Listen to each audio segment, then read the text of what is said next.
ठाकरे आणि फडणवीस यांच्या वाढत्या जवळकीवर उपमुख्यमंत्री एकनाथ शिंदे यांनी टोला लगावलेला आहे। फडणवीसांना आव्हान देणारे आणि त्यांना फडतूस म्हणणारे आता त्यांच्या भेटीगाठी घेत आहेत। हे तर सरड्याहून वेगाने रंग बदलणारे असल्याची टीका एकनाथ शिंदे यांनी केली आहे। त्यावर आदित्य ठाकरेंनी उत्तर देताना शिंदे डोळ्यात डोळे घालून पाहू शकत नाही, ज्यांनी थोडी तरी लाज बाळगावी असा पलटवार त्यांनी केला आहे।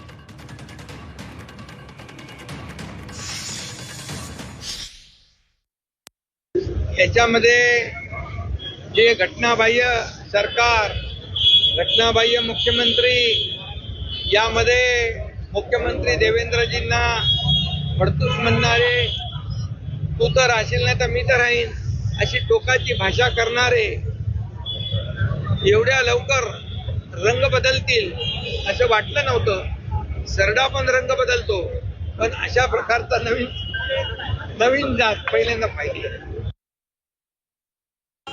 अर्षात पाहिलं का त्यांनी? सरडा पण लाजेल, पण ते स्वतः डोळे घालून पाहू नाही शकत। काय जे स्वतः गद्दारी करून पळाले डरपोक लोक, मिंदे सरकार चालवणारे, हे कोणावर टीका करू नये। मला वाटतं त्यांनी थोडी लाज राखावी आणि स्वतःची गद्दारी केली, जी घाणेरडी गद्दारी केली, जी पातळी सोडून गद्दारी केली, थोडी तरी लाज बाळगावी त्यांनी आणि आरशाकडे पाहावं।